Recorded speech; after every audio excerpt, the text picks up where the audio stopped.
El Observatorio del Poder y el Pulso.hn presenta Cuarto Poder.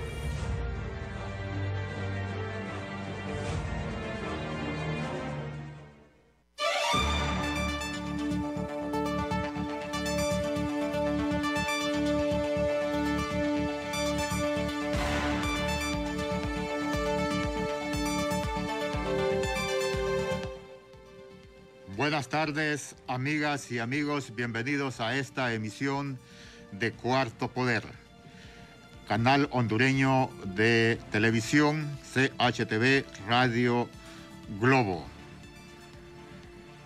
Este mediodía el gobierno ha hecho un llamado a la población hondureña manifestándoles que cada quien salve su vida. Vivimos una tragedia en el país.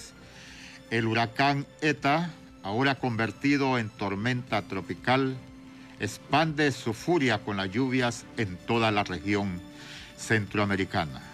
Y nuestro país, desde ayer y esta madrugada, sufre los embates. Los dos ríos, en la zona del Valle de Sula, Chamelecón y Olúa, y sus afluentes se han unido.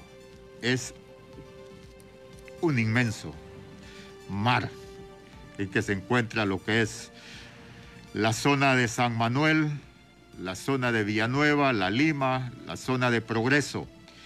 Y hablamos de las ciudades, pero en todo ese recorrido hasta llegar a Puerto Cortés, el sector de Tela, hay comunidades, en particular los campos bananeros, los campos palmeros, y viven compatriotas que están bajo la misma situación, inundado totalmente esa zona.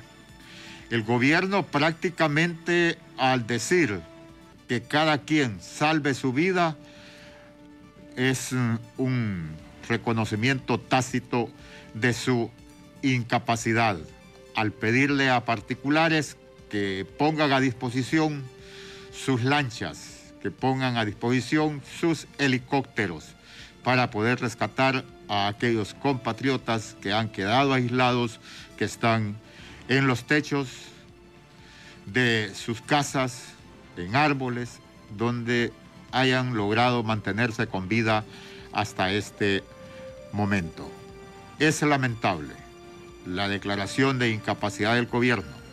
No podemos desconocer la magnitud de la tragedia en que nos encontramos, pero la Fuerza Aérea cuenta con un staff de helicópteros. ¿Por qué van a esperar más tiempo para decir que incorporar otras unidades más de las 4 que tienen operando y estar pidiendo ayuda al sector privado a ese tipo de equipo?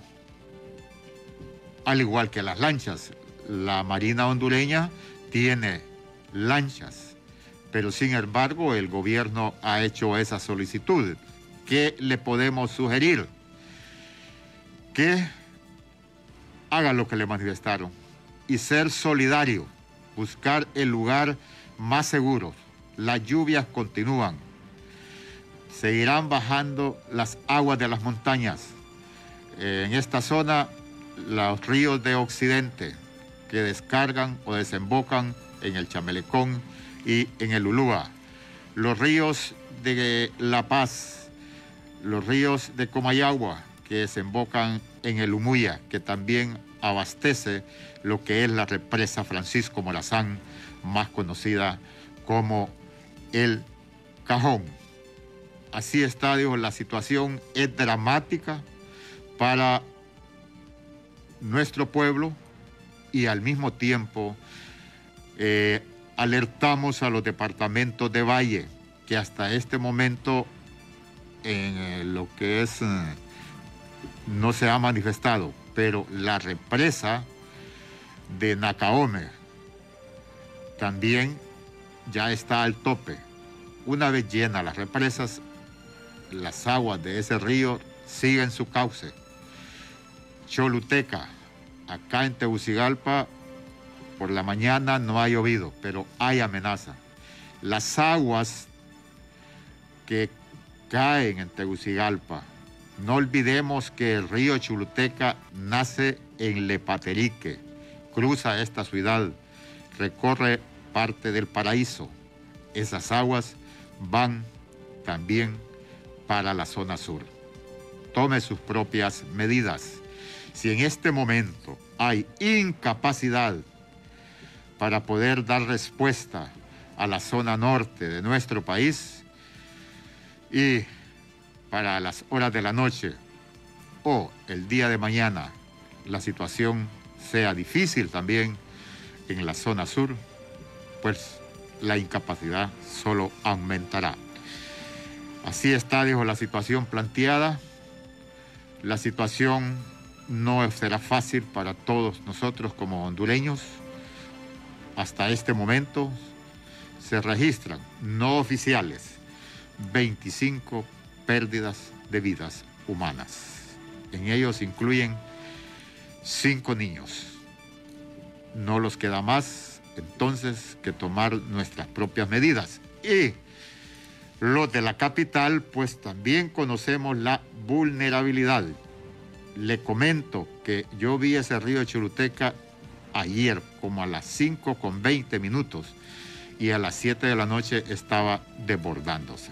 Eso significa que había llovido en la montaña de Lepaterique, más las aguas que le caen de las corrientes adyacentes y que desembocan en el mismo, más cunetas acá en la ciudad capital. ¿A quién tenemos? Tenemos en línea a los compañeros. El compañero Ramón Ochoa se encuentra en trabajo de campo en este momento en el Cuerpo de Bomberos, junto con el compañero Raúl Ocalí. Buenas tardes y bienvenidos a Cuarto Poder.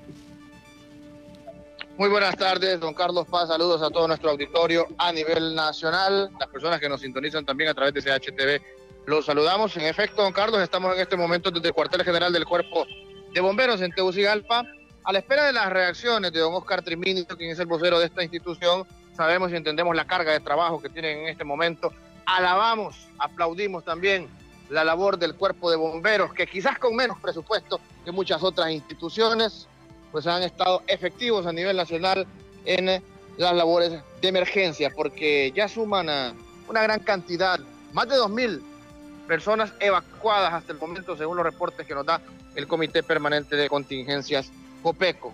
Sin duda alguna, la situación es alarmante, más que todo en la zona norte del país, en el Valle de Sula. Hay preocupación en estos momentos y máxime con lo que han establecido autoridades. El presidente de la República ha señalado que hay que evacuar urgentemente porque se vienen nuevos crecientes en las próximas horas. Las personas aledañas a los ríos Ulúa y Chamelecón, que estén en el radio cercano, tienen que movilizarse, tienen que evacuar, tienen que trasladarse para no sufrir repercusiones, porque ya hay familias. Don Carlos, mire, yo no comparto las palabras del presidente de la República cuando quizás él quiere achacar cierta responsabilidad también a los pobladores al ser desobedientes y no evacuar. La responsabilidad tiene que ser de las autoridades de asistir en estos momentos gran cantidad de personas que están en el Valle de Sula, en los techos de sus hogares y que necesitan una lancha. Bueno, no sabemos si con helicópteros se pueden realizar esos rescates porque las Fuerzas Armadas de nuestro país han establecido que los fuertes vientos de las hélices del helicóptero pueden levantar los techos de las casas y esto puede ser más peligroso, pero sí, se ocupan lanchas en este sector y sentimos que el presidente de la República en sus reacciones hoy en la mañana quiso achacar esa responsabilidad a la población. Si bien es cierto, sí, hay personas irresponsables, hay personas, y hemos visto videos, Cristian por ahí tiene un par de videos donde personas que no han querido salir de sus casas al final tuvieron problemas y obstáculos para salir por esa misma necedad. Así que el llamado está, la advertencia está, todavía están a tiempo. Hacemos un breve recuento, don Carlos, de lo que estableció hoy COPECO en horas de la mañana, de algunas cifras estadísticas que se van moviendo a lo largo del día.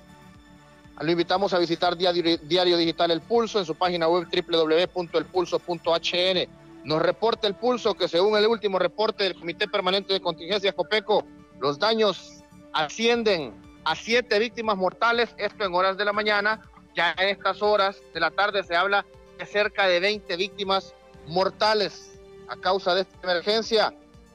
También se reportan al menos 338.563 personas que han sido afectadas por la depresión tropical ETA, 2.764 personas evacuadas, 2.675 personas albergadas hasta horas de la mañana, 41 comunidades incomunicadas, 26 vías afectadas, 437 viviendas afectadas y 24 dañadas. Nos imaginamos que estas dañadas pues fueron llevadas por completo por corrientes. 22 árboles caídos, 9 puentes destruidos. Este dato es en horas de la mañana. Ya en horas de la tarde se reportan 4 puentes más solo en el departamento de Santa Bárbara. O sea que estamos hablando de 13 puentes hasta el momento a nivel nacional. Puentes destruidos, 6 ríos desbordados y 5 tendidos eléctricos dañados. Seguiremos dando pormenores a lo largo de esta hora de información, pero tenemos invitados también, don Carlos, para hablar de la situación de la vulnerabilidad, cómo va a quedar el suelo a nivel nacional. El territorio hondureño, sin duda alguna, está en crisis después de esta tormenta tropical, ahora depresión tropical ETA, pero que sigue causando daños a nivel nacional, más que todo en la zona norte del país. Estábamos escuchando al compañero Ramón Ochoa desde el Cuerpo de Bomberos. Compañero Ramón Ochoa, ¿no se encuentra el vocero del Cuerpo de Bomberos? Estamos a la espera, don Carlos. En unos minutos esperemos tener las reacciones de él para ampliar sobre todas estas estadísticas. Reiteramos las recomendaciones que han girado las autoridades de gobierno. Al mismo tiempo, la solicitud de ayuda, la solidaridad a los diferentes albergues que se encuentran en todo el país, también en esta ciudad. Dependemos de esa disposición, de esa voluntad como hondureños para la sobrevivencia de nuestros compatriotas. La fuerza de la naturaleza es indetenible, es incontrolable. Y por lo tanto esperemos que esto va a continuar. Los pronósticos que se han manifestado es lluvia durante todo este día, por lo que falta mañana viernes, y que quizás para el día sábado estén disminuyendo y la tormenta tropical ETA vuelva al Océano Atlántico y entre al Golfo de México. Así es que siga manteniendo sus medidas de prevención. Si vive en zonas inundables, cerca de los ríos, recordemos que las aguas socavan por bajo. Si vive en zonas de derrumbe, nosotros logramos identificar donde vivimos. Si ve que cada vez que llueve hay reservorios de agua, o lo que también denominamos vertiente, son lugares propicios para un deslizamiento o para un derrumbe. Si no tiene gran necesidad de movilizarse, no lo haga, porque hay los deslizamientos en los alus de las carreteras y estas se obstruyen, o no sea, dijo la desgracia, que en ese momento que usted va circulando, pues le toque el derrumbe. Todos esos mecanismos nosotros los podemos prevenir. Es una tragedia. Estamos escuchándola desde el 29 de octubre. Hoy tenemos 5, que es lo que quizás uno señala que en tanto tiempo, ¿por qué el gobierno da a conocer que hasta esta madrugada estaban tomando las decisiones y eran las 12 del mediodía y los helicópteros no estaban en el lugar donde debían llevar a cabo las operaciones de rescate, ni las lanchas? Sí, desde el 29 se conoció que el huracán estaba frente a las costas de Nicaragua. Esos casos son por negligencia en la toma de decisiones. No se le puede denominar de otra forma.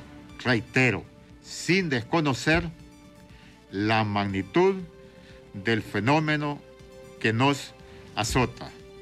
Son inmensas, pero también así los daños que estamos viendo. Por lo tanto, si el gobierno declara su incapacidad, el sector privado está demandando de ayuda, nosotros debemos de tomar la conciencia por nuestras propias vidas. En todo el país, si donde usted vive no está lloviendo en este momento, pero recuerde que en los alrededores, o muy lejano, por ejemplo, la zona sur, si llueve acá en Francisco Morazán, esas aguas van a terminar en su zona. Por lo tanto, debe estar previniendo, y por eso demandamos de la solidaridad. Si usted tiene el lugar seguro, facúltelo por este momento para que su vecino pueda estar a salvo. No es fácil decirles, estimados televidentes y radioescuchas, que abandone su casa, que abandone su propiedad, porque sabemos que también los enemigos de lo ajeno están al acecho.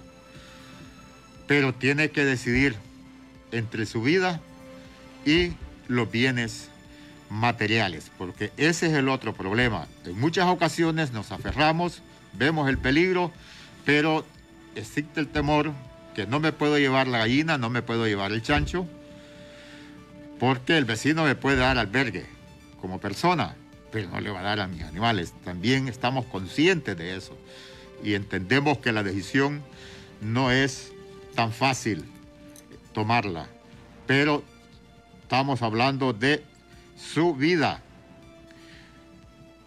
Entonces, de ahí la importancia de tomar las recomendaciones que están girando desde el sistema de gobierno. Ya les hemos manifestado y hemos visto durante todo este día cómo está la zona norte, totalmente llena. Cómo está, dijo, la situación en Santa Bárbara con los deslizamientos. Bueno, la calle que va paralela hacia lo que es Ocotepeque, parte de ese río se la tomó también, la inundó. Entonces, si vemos eso, todas esas aguas vienen hacia el Valle de Sula. Por lo tanto, no será fácil esta noche. Si la de ayer fue difícil, esta será peor. Y seguimos reiterándoles que en esta ciudad capital, que en los albergues hay personas que sufrieron daños en sus barrios, en sus colonias, y han tenido que abandonar su casa de habitación. Para información de los oyentes de Radio Globo y televidentes de Canal Hondureño de Televisión, hacemos un contacto con la colega emisora de Nicaragua, Radio Corporación, con su director Alfonso Valdioseda, a quien le damos la bienvenida y le agradecemos. Podemos poder compartir la información. Ramón Ochoa es, Ramón. Bueno, disculpen, dicen que es Ramón. Don Carlos. Bueno, entonces, adelante, Ramón.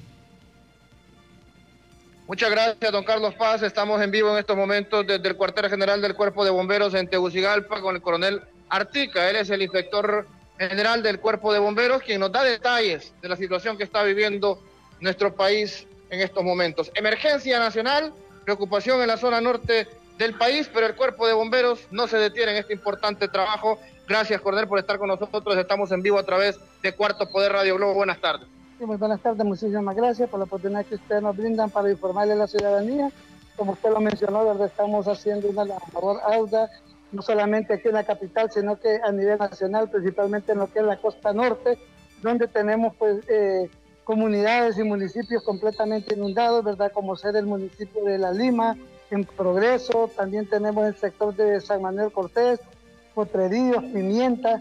Toda esa zona la tenemos inundada y el mayor problema se nos está presentando en la Lima, donde no hubo oportunidad de que salieran los habitantes, los cuales pues prácticamente se encuentran en el techo, en terrazas, tratando de salvar la vida, y nosotros estamos haciendo lo humanamente posible por hacer la mayor número de evacuaciones en lanchas, y también los amigos de la Fuerza Aérea que también ya están realizando unos rescates por la vía aérea.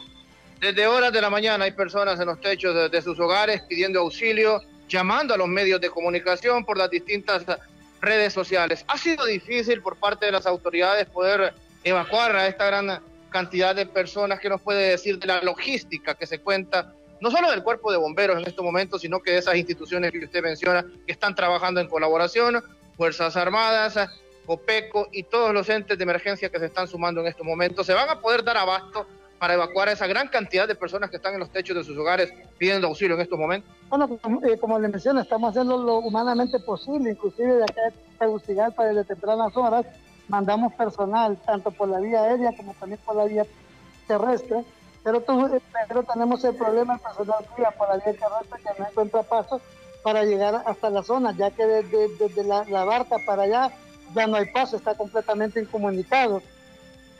Mañana también se va a hacer otro vuelo para mandar personal y logística siempre por la vía aérea, y las demás instituciones que también están trabajando, todas las que pertenecemos a SINAGER, estamos haciendo un solo equipo, lo que es las Fuerzas Armadas, Policía Nacional, Bomberos, Cruz Roja, Cruz Verde, COPECO. Estamos haciendo lo humanamente posible por tratar de salvar o evacuar la mayor parte de personas el día de hoy. Escuchamos consultas en estudios de don Carlos Paz. Adelante, don Carlos, lo escucha el coronel Artica. Si nos reitera el número de personas evacuadas, damnificados y las que han perdido la vida hasta esta hora o hasta la mediodía, comandante Artica. Sí, bueno, lo que manejamos nosotros de las personas evacuadas, donde ha participado el cuerpo bombero, estamos hablando de más de 4.000 personas, con las evacuaciones que hicieron el día de hoy en Progreso, y también ahí en La Lima y San Pedro Sur, también ahí en Pimienta, pero con las personas fallecidas sí, quien tiene el conteo oficial es SINAGER. Había escuchado, don Carlos, bueno, siguen surgiendo nuevas personas fallecidas, ahogados, personas que incluso han sido arrastradas por la corriente, personas soterradas, y tengo entendido, según números extraoficiales, que hasta este momento van pues, cerca de unas 20 personas fallecidas. Es importante hacer el llamado de conciencia también, coronel, a la población que vive en estas zonas afectadas. Hay personas que piensan que no van a sufrir repercusiones, pero ya hemos visto imágenes, videos en estos momentos de personas que no quieren salirse, de personas que no le hacen caso a la autoridad y que tampoco ponen de su parte. Sobre todo en el Valle de Sula, en la zona norte del país, el llamado es evacuar, coronel. Exactamente, principalmente a las personas que están, que no tienen ningún problema ahorita con la situación de aislamiento. Este es el momento de que hagamos una evacuación preventiva. El problema que usted mencionó no solamente se nos ha presentado en la costa norte. Ayer en la tarde estuvimos evacuando nosotros a las personas de acá de la colonia Betania, Las Brisas, la colonia Nora de Melgar. Muchas familias hicieron caso, pero unas dijeron que no, se resistían, y después tuvimos que regresar en la noche, y ya era casi imposible tratar de sacarlas a ellas. Gracias a Dios que no les ocurrió nada, pero sí, cuando lo pudieron hacer, no hicieron esa evacuación. Así que nosotros le hacemos el llamado. En estos momentos que no están incomunicados es donde tienen que hacer esa evacuación. En Tegucigalpa, una de las zonas más vulnerables del país cuando hay lluvias, parece que hay cierta calma hasta este momento, pero sí hay zonas que están en riesgo en estos momentos, y bueno, se esperan lluvias en horas de la noche para este sector. Por lo tanto, hay zonas de peligro que también no deben de dejar de tomar esas precauciones. ¿Cuáles son esas zonas? Si me puedes mencionar alguna de ellas. Sí, exactamente. Bueno, las 3 colonias que ya mencioné con problemas de inundación, y toda la ribera del río hasta llegar a la colonia Miramesí. Y el problema que tenemos también en las zonas altas, y principalmente ahorita en el Repalto, donde tenemos una falla. Hace unas 2 semanas hubo un hundimiento de una carretera, de la carretera principal de Repalto por arriba, y también unas viviendas. Ahí también tenemos bastante problema, y todavía hay casas cerca, todavía hay familias que se resisten a salir. Comprendemos la situación nosotros, pero como les decimos nosotros, lo material tarde o temprano se repone, y una vida no. Don Carlos Paz. Le agradecemos mucho al comandante Artica y a usted, Ramón, desde el Cuerpo de Bomberos acá en la capital de la República. Y damos paso a este contacto que hacemos con Radio Corporación de la Hermana República de Nicaragua, con su director, licenciado Alfonso Valdioseda, a quien agradecemos poder compartir la información de la situación de la Hermana República que nos está dejando el huracán ETA, ahora transformado en tormenta tropical. Buenas tardes, licenciado Valdioseda. Gracias por estar en Cuarto Poder Radio Globo y Canal Hondureño de Televisión.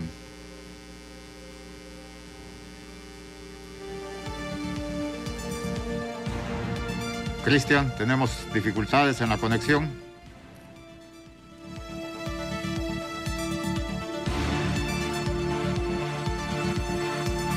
Estimados televidentes, hemos tenido problemas en la conexión con Radio Corporación de Nicaragua. Los compañeros técnicos entonces continuamos desde acá. Pretendíamos conocer, o sea, darles a conocer qué está pasando en la Hermana República de Nicaragua, que fue en donde ingresó. Ya estamos, Cristian. Buenas tardes, licenciado Valdioseda. Gracias por estar en Cuarto Poder Radio Globo CHTV y compartir la información de la situación que también se vive en Nicaragua después que el huracán ETA se haya convertido en tormenta tropical. Gracias por estar acá. Bueno, muchas gracias a los amigos de Cuarto Poder de Honduras, de Nicaragua. Les informamos que las estadísticas que hay en Nicaragua hasta este momento son unas promedio de 30.000 personas damnificadas oficialmente, aunque en las últimas horas, una vez que pasó el huracán que afectó Bilwi, Puerto Cabeza, la parte norte de Nicaragua, de la costa atlántica, se han dado otras cifras. Hay 5 comunidades indígenas que fueron barridas totalmente por el huracán ETA. También en la parte norte de Nicaragua, estamos hablando de los municipios de Jinotega, Matagalpa y Estelí. Estamos hablando de municipios como Murra, Bocay, San José de Bocay, Ayapal. Los ríos a esta hora están con una crecida tremenda y hay mucha preocupación porque la ayuda no ha llegado aún todavía. Hay denuncias de habitantes de Bilwi, inclusive, que a la fecha afirman que no han recibido ayuda. A nivel oficial, el gobierno ha reiterado que ha enviado más de 100 toneladas de alimentos, lámina de zinc, pero los habitantes expresan que no le ha llegado todavía. Hay ríos desbordados que salieron de su caudal y que dejaron mucho daño. Esas son, por ejemplo, una de las imágenes que ustedes están viendo. Los ríos salieron y se fueron a las casas. Recordemos que igual que en la parte de Honduras, en la zona de la Mezquita, en la zona atlántica, en nuestro país es similar, la misma construcción de casas de madera, pequeñas construcciones que son frágiles a estas inundaciones. Hay deslave, como ustedes están viendo, hay deslave. En Nicaragua murieron 2 personas en una mina artesanal. Se les avisó, pero todo indica que no hicieron caso a las recomendaciones y eso provocó la muerte de 2 personas. Se está hablando también de una niña que falleció, pero eso tenemos también que confirmarlo. Todo lo que es, en este momento a nivel nacional, los cielos están nublados y hay lluvias. Sin embargo, el occidente del país, León, Chinandega, la capital, Managua, ya hay un poco de claridad en los cielos, no así en los departamentos como lo mencioné, en los departamentos de Jinotega, Matagalpa, Estelí, la zona de Puerto Cabeza, un poco despejado, pero los daños son tremendos lo que ha pasado. Es similar a lo que está pasando en el país. La zona atlántica de Honduras está totalmente inundada, a diferencia que acá a las 2 de la tarde de hoy se registraban 25 muertes, pero la situación también se ha dado no por ahogamiento, sino por los deslizamientos o los derrumbes. Hace aproximadamente unas 4 horas se dio a conocer en Santa Bárbara una situación que una familia pues murió soterrada en su propia vivienda, de esa misma forma que le habían solicitado que abandonara su casa y no había querido, compañero. Sí, también quiero hacer una observación. El gobierno ha concentrado la ayuda, pero organismos, ONG, la Iglesia Católica y organismos de la sociedad civil se organizaron inmediatamente para solicitar ayuda de los nicaragüenses, de los mismos ciudadanos. Sin embargo, el gobierno ha bloqueado y ha reiterado que la única instancia que puede hacerlo es a través del SINAPRED, que es, diríamos, el homólogo de Honduras, que ve la parte de desastre, y esto también tiene preocupado a los ciudadanos. Hay cantidad de ayuda que está en Managua, pero no puede viajar a la costa atlántica porque afirman que el gobierno es el único que puede recaudar estos fondos. Sin embargo, a través de la Iglesia Católica se ha logrado enviar ayuda, y según nos están reportando de Ciuna, por ejemplo, que es una diócesis de Nicaragua, que es diríamos, una diócesis también de la Iglesia, que ahí donde fuerte ha estado llegando las ayudas. El Triángulo Minero ha sido fuertemente golpeado. El Triángulo Minero compuesto por Rosita, Bonanza, que son fuertemente golpeados. Pero también déjenme reiterarles que no solamente en estos sectores, sino también en zonas vulnerables de Managua, la capital, donde pasan cauces y hay casas cercanas, también han tenido que ser evacuadas. También en el departamento de Masaya, en la zona fronteriza con Costa Rica, por ejemplo, Rivas ha mostrado, por ejemplo, esas imágenes son de Rivas, que está prácticamente a 15 kilómetros de la frontera con Peña Blanca, Costa Rica, donde también se han dado el río Ochomogo, por ejemplo, se ha inundado y también ha salido de su caudal y ha dañado también los colegios públicos, también reportan muchos daños según las autoridades. Acá la situación se da en la costa atlántica. El gobierno esta mediodía ha dado a conocer su incapacidad de dar respuesta y le ha solicitado al sector privado que le preste helicópteros, que le preste lanchas para poder evacuar a los compatriotas que están aislados en el techo de sus casas y en árboles. Compañero Valdioseda. Sí, aquí ha pasado lo contrario. Aquí, como reiteraba, el gobierno ha controlado la ayuda y no ha permitido, por ejemplo, que la empresa privada, el COSEP, que es el Consejo Superior de la Empresa Privada, donde están el sector bancario, la Cámara de Comercio, la Cámara de Industria, la sociedad civil, no ha permitido y más bien ha bloqueado. Esto ha molestado a los ciudadanos, a los sectores empresariales. Sin embargo, están haciendo su parte. El gobierno ha reiterado, repito, que ha enviado lámina de zinc, más de 100 toneladas de alimento y que está haciendo ya limpieza de las casas, pero esa es la realidad que estamos pasando en el país. Ya algunos departamentos ya muestran pocas lluvias, no así, repito, en las zonas que colindan con Honduras. Estamos hablando de Jinotega, estamos hablando de Matagalpa, donde todavía se ven o se sienten los remanentes de las lluvias. ¿Pero ha parado la lluvia? Ha parado en un 50% del territorio nacional. Estamos Managua, ahorita donde yo me encuentro, tuve que salir rápido porque andábamos en una cobertura, pero Managua está nublado, no está lloviendo, un poco de llovizna, pero es rápido. Masaya poco, Rivas poco, pero repito, donde está un poco más fuerte la lluvia es en la zona fronteriza con Honduras. Seguramente el remanente de lo que de lo que era el huracán ETA, ahora una tormenta, una depresión, sigue afectando. Hay viento, pero repito, estoy hablando de Nueva Segovia, Estelí, Matagalpa y Jinotega, que son los lugares, diríamos, donde todavía están las lluvias. Le agradecemos mucho a nombre de la audiencia de Radio Globo y CHTV Cuarto Poder, licenciado Valdioseda, le agradecemos mucho brindarnos, compartir con nuestra audiencia la información. Gracias a ustedes y mucho ánimo. Sé que Honduras también está sufriendo, inclusive más que nosotros. Sabemos que Honduras lo tomó de lleno todo el territorio y estamos recibiendo imágenes también, y eso también nos da mucha tristeza. Nuestras oraciones para ustedes también y ánimo. Muchas gracias. El licenciado Alfonso Valdioseda, director de Radio Corporación de la Hermana República de Nicaragua, compartiendo con nosotros la situación que también atraviesa el pueblo nicaragüense, producto del huracán ETA, ahora transformado en tormenta tropical. Le hacemos una brevísima pausa para cumplir nuestros compromisos de publicitarios con el compañero Ramón Ochoa.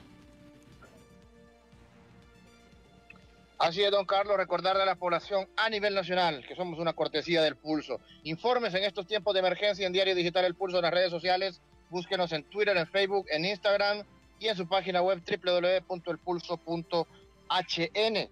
Hoy también quiero darle una buena noticia a usted que recibe remesas de sus familiares que viven en el extranjero. Banco Atlántida presenta remesa en línea, que es la nueva forma de cobrar la remesa sin salir de casa, a través de su aplicación Atlántida Móvil, desde el celular o ingresando a www.bancatlan.hn en Atlántida Online, y al seleccionar la opción pago de remesas, la deposita directamente en su cuenta de ahorros. Si aún no tiene una cuenta de ahorros o el usuario de Atlántida Online, descargue la aplicación Atlántida Móvil, seleccione, activa tu banca digital y cobre su remesa sin salir de casa. Banco Atlántida, imagina, cree, triunfa. Banco Atlántida, el banco líder en bancarización digital de Honduras, presenta a sus clientes retiro en ATM sin tarjeta. Si la persona necesita enviar dinero, solo debe ingresar a Atlántida Móvil o Atlántida Online, seleccionar retiro sin tarjeta, completar los pasos y enviar el código de seguridad a su familiar o amigo. Y para retirar, el remitente deberá acercarse a un ATM o multi-ATM Atlántida, seleccionar retiro sin tarjeta, ingresar los dos códigos de verificación, el que recibió en su celular y el que fue proporcionado por el remitente. Y así de fácil podrá utilizar este increíble servicio sin necesidad de una tarjeta de débito. Además, es importante destacar que para disfrutar de este y más de los múltiples servicios digitales de Banco Atlántida, los usuarios deberán descargar Atlántida Móvil, activar su banca digital y crear su usuario. Banco Atlántida, imagina, cree, triunfa.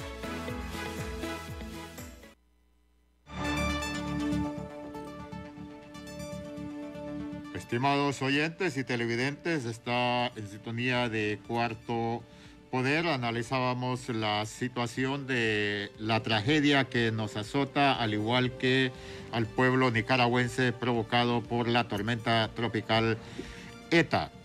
Y cambiamos de tema.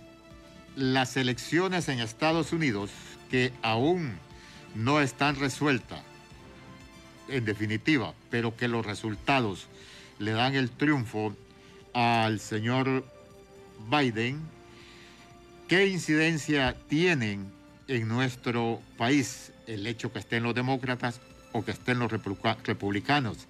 Pero ahora, con las redes sociales, nos vamos dando cuenta que la democracia sólida del mundo que nos han presentado no está tan graníticamente como se nos ha expuesto. Para ello dialogamos con el abogado Arístides Mejía en calidad de su análisis de lo que está pasando en Estados Unidos cuando se habla de impugnar el proceso electoral en algunos estados, pero que sea el abogado Mejía a quien le damos la bienvenida esta tarde en Cuarto Poder. Buenas tardes, abogado. Buenas tardes, es un gusto estar con ustedes para analizar un poco esa situación que está teniendo, como dice hoy el diario El País, en vilo al mundo, porque realmente Estados Unidos tiene un peso tan importante en todo el mundo que mucha gente está pendiente de los resultados de Estados Unidos, muchos sectores, muchas sociedades, muchas organizaciones, muchos países, muchos gobiernos. ¿Qué nos puede mostrar que en la democracia que se ha puesto de ejemplo para el mundo ahora se den versiones, declaraciones de fraude, abogado Mejía? Mire, yo creo que esas son exageraciones y exabruptos que corresponden al personaje que es el presidente actual. no son fundadas. Yo he visto los alegatos incluso de abogados republicanos que dicen que no hay ningún elemento de juicio como para poner una acción legal que por fraude, y él lo había anticipado a decir que si él perdía no iba a reconocer las elecciones. Entonces ya había una actitud ahí. Eso forma parte también de un estilo. No hay que desconocer de que Estados Unidos está profundamente dividido y una parte de la población gusta mucho de esto que hace Trump, mientras otra parte que pertenece a una Estados Unidos más educado, más de las grandes ciudades, menos de la América profunda como la parte de Trump, es una parte de Estados Unidos que ve diferentemente las cosas. Así que Trump ha sabido, y eso yo creo que sí es un mérito de él, interpretar lo que piensa el norteamericano más de la parte interior del país. Por eso, si usted ve el mapa, la gran fuerza de él radica en la parte central de Estados Unidos, no en las costas, ¿no? En las ciudades grandes de costeras, no.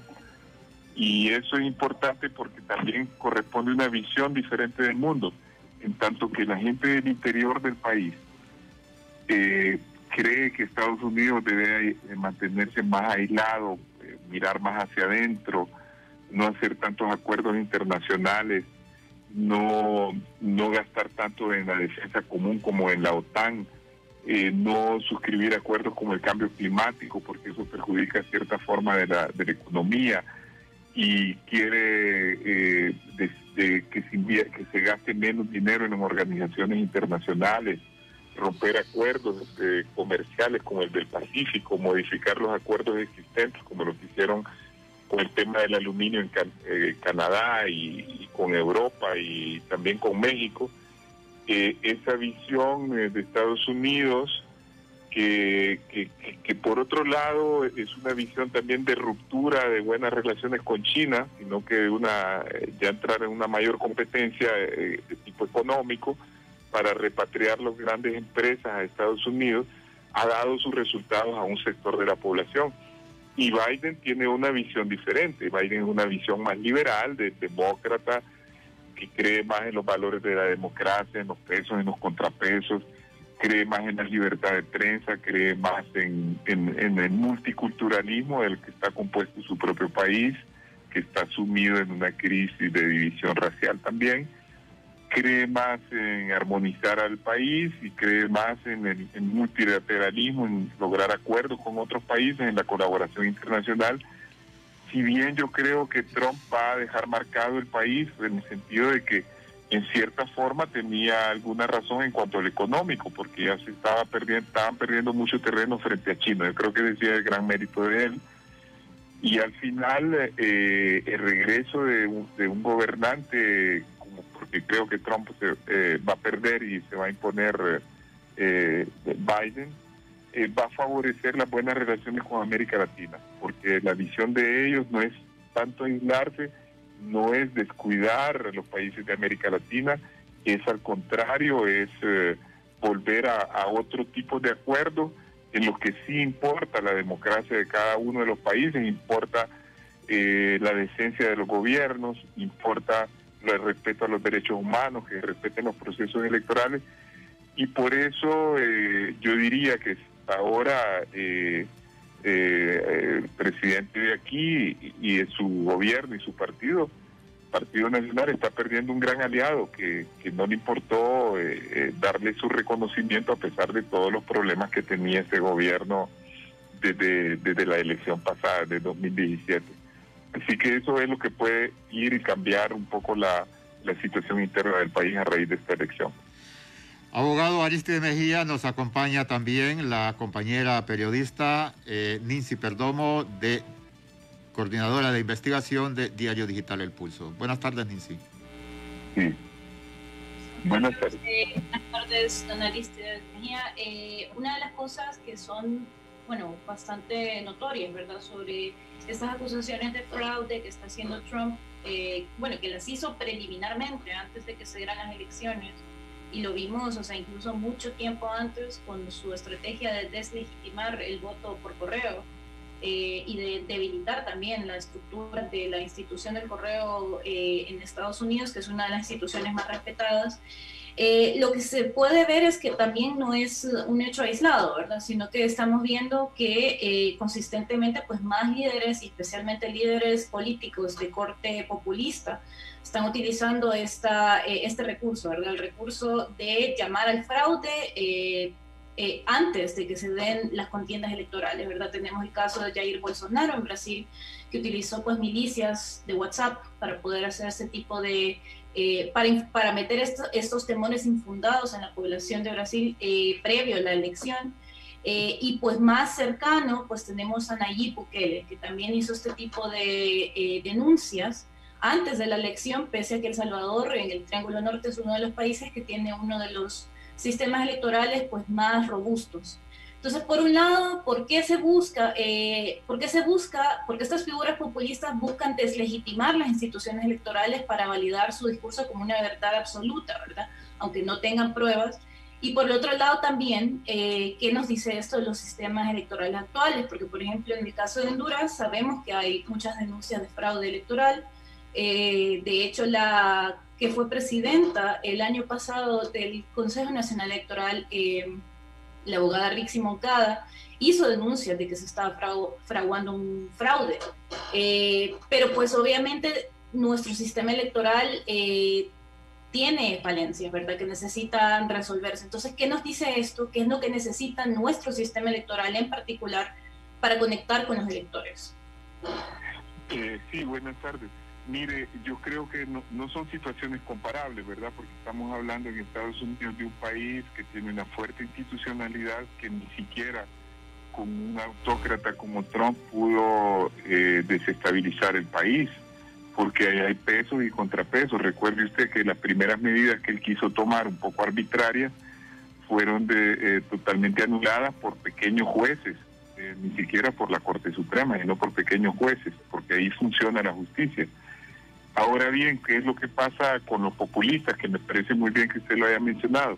El populismo consiste en ganar poder político a través de deslegitimar a las instituciones, de legitimar la democracia y de legitimar a las élites intelectuales y a todo tipo de élites, las económicas y todo, para tratar de hacer ver al pueblo que se es parecido a él, que la persona que está llegando al poder no pertenece a una clase política, no pertenece a un político, a una formación política, porque según ellos son, digamos, como son outsiders generalmente, o sea, personas que no se han dedicado a eso, proceden del mismo pueblo. Y esa identificación que hacen con la gente que tiene menos educación, que tiene menos criterio, les da una gran fuerza, porque yo he escuchado mucha gente que se entrevista en Estados Unidos que dice, bueno, sí, es cierto que él hace disparates, dice cosas que no tienen sentido, o hace aseveraciones osadas, o a veces incluso temerarias, pero él habla como nosotros, y dice las cosas con franqueza, no dice lo que piensa, no dice lo políticamente correcto como los políticos de profesión o formados, que tienen una formación política, que tienen una formación profesional sólida, donde sabe explicar las cosas y saben decir las cosas. Entonces, esa tendencia que existe en Occidente actualmente del populismo, en la que se está instalando en varios países, y es una corriente que busca terminar con la democracia liberal, con toda esa era de libertades que se inauguró después de la Segunda Guerra Mundial en Occidente, que presumía que debía de existir no solo una economía libre, sino que se debía de ir liberalizando tanto los derechos de las personas, las costumbres y todo lo demás. Entonces, esa era la que está en fuerte cuestionamiento por parte de ellos. Y si Trump pierde hoy o mañana, como pareciera, lo que sí va a dejar instalado es una gran cantidad de gente que ya piensa como él, o que él amoldó el pensamiento de ellos con el de él para crear una nueva tendencia dentro de Estados Unidos, porque no se va a volver de aquí en adelante a lo de antes de Trump. Entonces, por eso es que Biden tiene la tarea de revisar qué es lo que produjo ese fenómeno para no volver exactamente a lo mismo. Y entre otras cosas, lo más grave es poner en precario las instituciones como la democracia misma electoral que tiene Estados Unidos, que si bien es totalmente arcaica, porque hay que reconocer que es arcaica porque, digamos, para otras democracias como las europeas, Japón, la India, donde hay democracias sólidas también, es absurdo que un candidato que ya lleva más de 3 millones de votos arriba que el otro, donde se ha expresado claramente la voluntad del pueblo norteamericano, pueda perder la elección, solo porque tienen un sistema de hace 200 años que es de elección indirecta, o que debido a que alguien quiera cuestionar las elecciones pueda irse al sistema judicial sin que se hayan terminado de contar los votos, a querer entrabar la elección para que no se pueda seguir haciendo el conteo debidamente, que es un principio fundamental de cualquier democracia. Entonces, ahí es donde se ve, y lo habían dicho algunos constitucionalistas en Francia, o entre otros, el peligro de la democracia norteamericana es que en algún momento puede, digamos, dejarse sin sustancia la esencia de la democracia, que es la voluntad popular, y esta voluntad popular sustituirse no solo por un procedimiento de elección en segundo grado, como ocurre con el colegio electoral, sino que la misma justicia sea la que decide en determinado momento quién es el presidente. Y eso me parece a mí terrible como demócrata, porque ya ocurrió en la elección del año 2000, cuando había ganado el voto popular Al Gore, y por una ventaja que tenían los republicanos en las cortes, o mejor dicho, en el sistema judicial, se decidió a favor de Bush. Entonces se suplantó la democracia, la voluntad popular por la justicia, por el sistema judicial.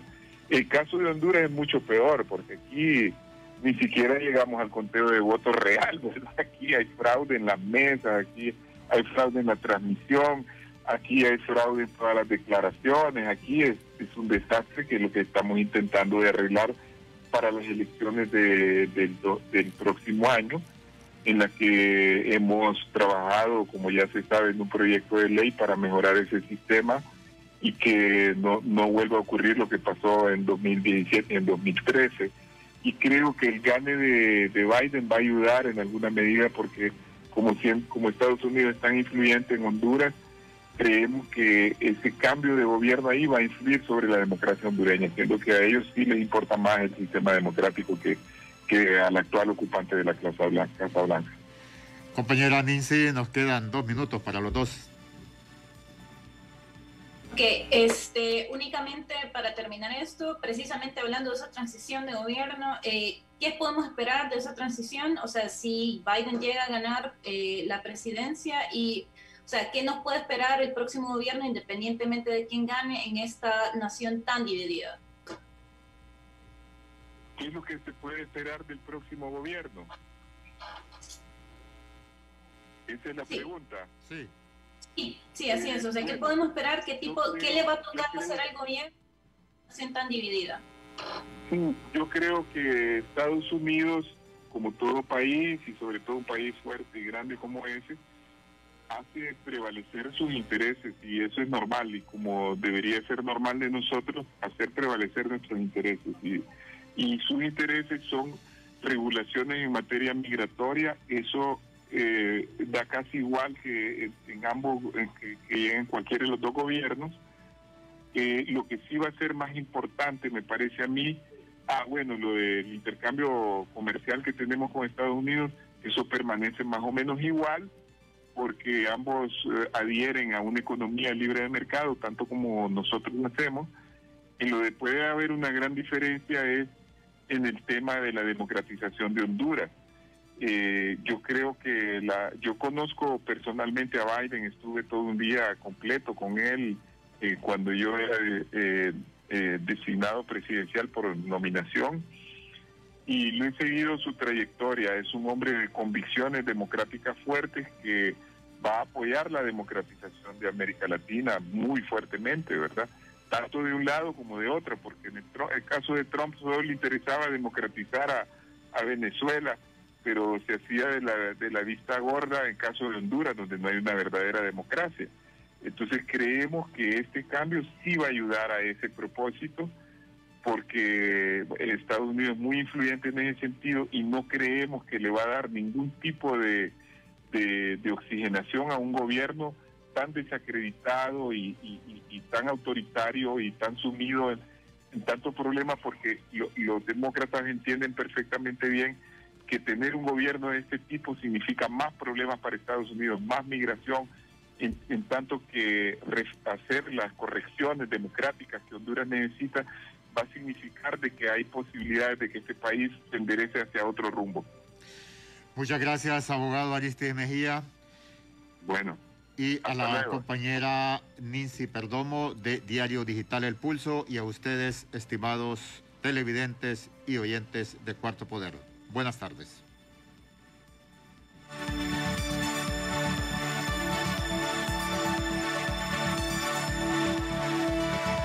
El Observatorio del Poder y el Pulso.hn presentó Cuarto Poder.